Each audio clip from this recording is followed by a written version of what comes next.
Is the United States supporting al-Qaeda in Syria?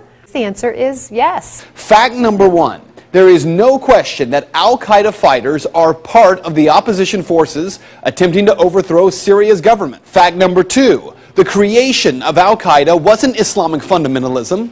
It was the CIA. The Mujahideen was created by the CIA to cause problems for the Soviets. And you might say that's crazy talk, right? Here's Secretary of State Hillary Clinton. To be fair, we had helped to create the problem we're now fighting. How? Because when the Soviet Union invaded Afghanistan, we had this brilliant idea that we were going to come to Pakistan and create a force of Mujahideen, equip them with Stinger missiles and everything else to go after the Soviets inside Afghanistan. And we were successful. The Soviets left Afghanistan, and then we said, great, goodbye, leaving these trained people who were fanatical in Afghanistan and Pakistan, leaving them well armed, creating a mess, frankly, that at the time we didn't really recognize. We were just so happy to see the Soviet Union fall, and we thought, okay, fine, we're okay now. Everything's going to be so much better. Now you look back, the people we're fighting today, we were supporting in the fight against the Soviets. So it's not a conspiracy theory, it's history. And it's history that's being repeated in Libya and now in Syria. But there is a bigger problem here, one that every American should be questioning. We're fighting al-Qaeda in Afghanistan, but we're also bombing al-Qaeda targets in Pakistan and in Yemen.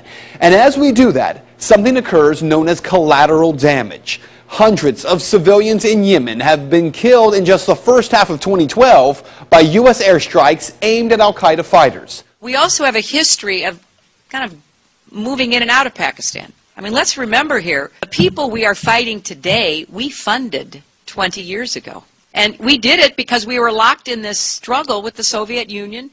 They invaded Afghanistan, and we did not want to see them control Central Asia. And we went to work. And it was President Reagan, in partnership with the Congress, led by Democrats, who said, you know what, sounds like a pretty good idea. Let's deal with the ISI and the Pakistani military, and let's go recruit these Mujahideen, and let's get some to come from Saudi Arabia and other places, importing their Wahhabi brand of Islam so that we can go beat the Soviet Union.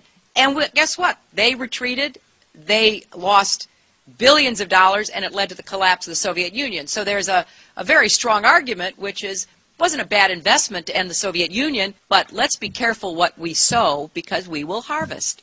And we now are making up for a lot of lost time. So what you need to know tonight is heavy. Our government is bombing sites around the world in an ongoing war with al-Qaeda. In Iraq, where al-Qaeda had no presence before the U.S. war, al-Qaeda is now thriving. The same al-Qaeda, yes, created by the U.S. government in order to harm the Soviets. And today, at least 13,000 civilians in Afghanistan are dead as a result of that war with al-Qaeda.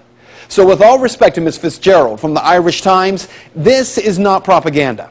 Rather, it is the question that every American should be demanding answers on from Congress and from this president. Why are we giving al-Qaeda fighters money and weapons to overthrow yet another government in the Middle East?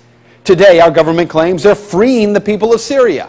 Tomorrow, if history tells us anything, we will be killing and wounding civilians in airstrikes and then referring to them as collateral damage in a war with an enemy who we brought to power.